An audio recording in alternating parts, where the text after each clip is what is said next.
नमस्कार दोस्तों, आपका स्वागत है एकमे पब्लिकेशन के चैनल पर। आज हम बात करेंगे एक ऐसे भूभाग की जो अक्सर सुर्खियों में रहता है और वह है बलूचिस्तान।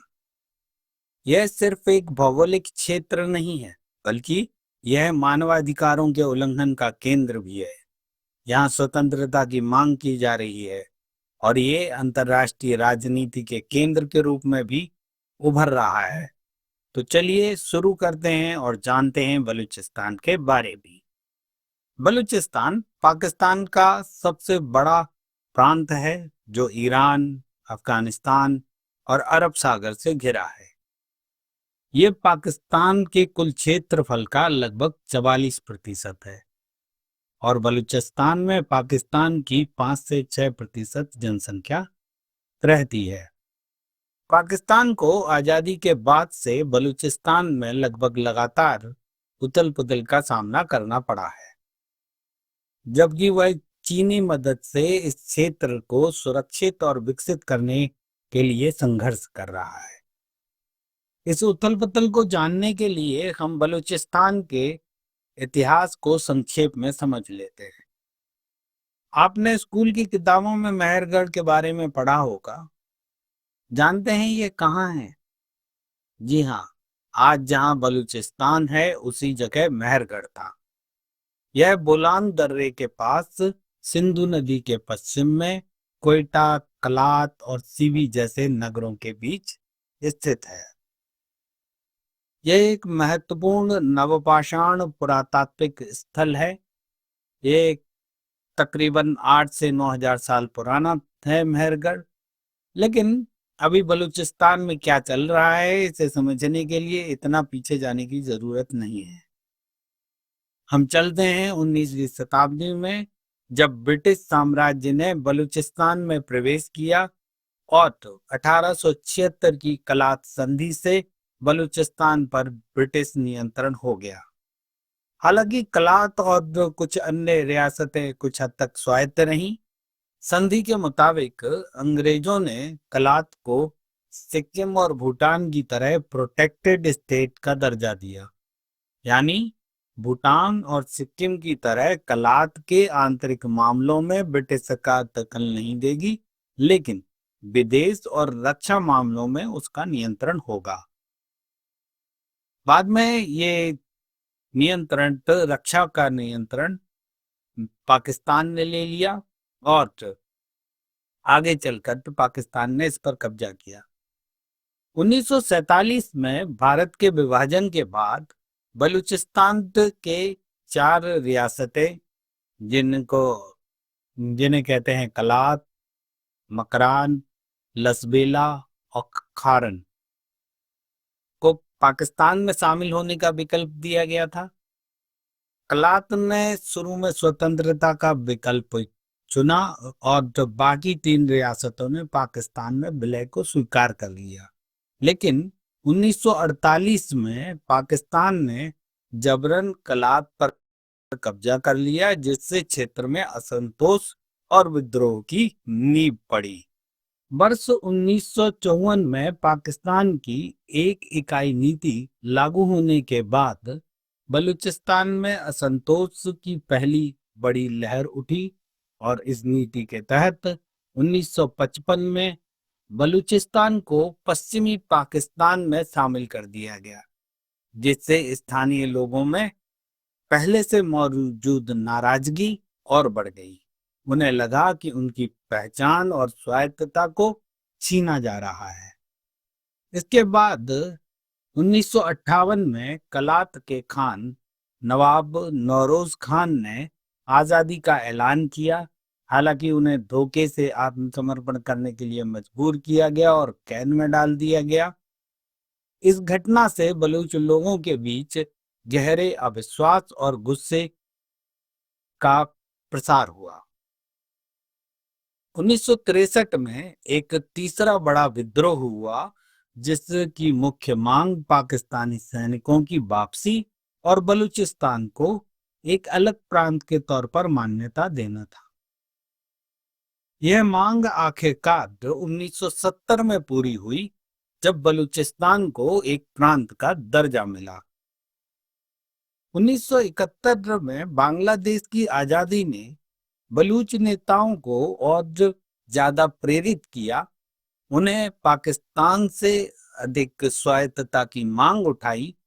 हालांकि तत्कालीन पाकिस्तानी राष्ट्रपति ने 1973 में बलूचिस्तान की प्रांतीय सरकार को बर्खास्त कर दिया, जिसके कारण 4 वर्षों तक एक और बड़ा विद्रोह चला। इस दौरान दोनों पक्षों के बीच काफी संघर्ष हुए और जान माल का नुकसान हुआ।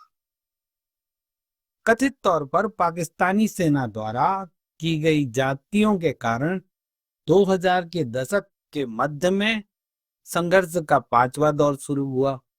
बलूचिस्तान के प्राकृतिक संसाधनों के दोहन और राजनीतिक रूप से हाशिए पर महसूस किए जाने की शिकायतों के चलते उग्रवाद आज भी जारी है। इस विद्रोह के कारण स्पष्ट है। पहला कारण है कि यहाँ के लोग बलूचिस्तान पर पाकिस्तान का जबरन कब्जा मानते हैं। दूसरा कारण है बलूचिस्तान की अर्थव्यवस्था मुख्य रूप से प्राकृतिक गैस, कोयला और खनिजों के उत्पादन पर आधारित है। पाकिस्तान इन संसाधनों का उपयोग इस क्षेत्र के विकास के लिए नहीं करता है, बल्कि चीन की कंपनियां इनका दोहन कर रही हैं। तीसरा कारण है चीन पाकिस्तान आर्थिक गलियारा सीपीईसी, जो चीन की महत्वाकांक्षी belt and road initiative BRI का एक महत्वपूर्ण हिस्सा है और इसका एक हिस्सा पाकिस्तान के बलूचिस्तान प्रांत से होकर गुजरता है। विशेष रूप से ग्वादर पोर्ट इस परियोजना का एक केंद्रीय बिंदु है, जिसे चीन और पाकिस्तान के बीच व्यापार और परिवहन के लिए एक महत्वपूर्ण केंद्र के रूप में विकसित किया जा रहा है। इन्हीं कारणों से 1948 से अब तक कई बार बलूचिस्तान में विद्रोह हुए हैं। तो अब नया क्या है? नया यह है कि Balochistan liberation army, Baloch Republican army, United Baloch army जैसे संगठन बलूचिस्तान में सक्रिय हैं। पाकिस्तान की सरकार इन्हें आतंकवादी समूह मानती है, जबकि बलूच कार्यकर्ता और समर्थक इन्हें स्वतंत्रता सेनानी के रूप में देखते हैं। इसमें सबसे सक्रिय संगठन बलूचिस्तान लिबरेशन आर्मी है, जिसने 2000 में अपने गठन के बाद से विद्रोह की गति और तेज कर दी है। लगभग 25 वर्षों से बीएलए संघर्ष कर रही है और अब हाल ही में जाने माने बलूच लेखक और नेता मीर यार बलोच ने बलूचिस्तान में दशकों से जारी हिंसा और गायब किए गए बीएलए के सदस्यों, मानवाधिकारों के उल्लंघन का हवाला देते हुए पाकिस्तान से आजादी का ऐलान किया है। मीर यार ने भारत समेत दुनिया के देशों से मदद मांगी है। सोशल मीडिया प्लेटफॉर्म एक्स पर मीर यार बलोच ने लिखा, बलूचिस्तान ने अपना राष्ट्रीय फैसला सुना दिया है और अब दुनिया को चुप नहीं रहना चाहिए। यहाँ तक हमने बात की बलूचिस्तान के भूगोल, इतिहास और वर्तमान की घटनाओं की। अब जानते हैं कि भारत का क्या दृष्टिकोण है इस मामले का। भारत लंबे समय तक बलूचिस्तान को पाकिस्तान का अंदरूनी मामला मानता रहा है, लेकिन 2016 में प्रधानमंत्री नरेंद्र मोदी द्वारा स्वतंत्रता दिवस पर लाल किले से बलूचिस्तान का उल्लेख करना एक महत्वपूर्ण कूटनीतिक बदलाव था। इसके बाद भारत ने बलूचिस्तान मुद्दे को अंतर्राष्ट्रीय मंचों पर उठाना शुरू किया। सेमिनार और सम्मेलनों में बलूच नेताओं और कार्यकर्ताओं ने अपनी आपबीती और पाकिस्तान में कथित अत्याचारों को दुनिया के सामने रखा है। हालांकि भारत बलूचिस्तान में प्रत्यक्ष हस्तक्षेप से खुद को दूर रखे हुए है। भारत की नीति अभी भी सावधानी भरी है, जिसमें वह बलूच लोगों के लिए नैतिक समर्थन तो देता है, लेकिन पाकिस्तान की संप्रभुता का उल्लंघन नहीं करता है। लेकिन बलूचिस्तान की स्थिति अंतर्राष्ट्रीय मानवाधिकारों की दृष्टि से हस्तक्षेप योग्य तो बन गई है। दुनिया को अब वाकई में चुप नहीं रहना चाहिए। धन्यवाद।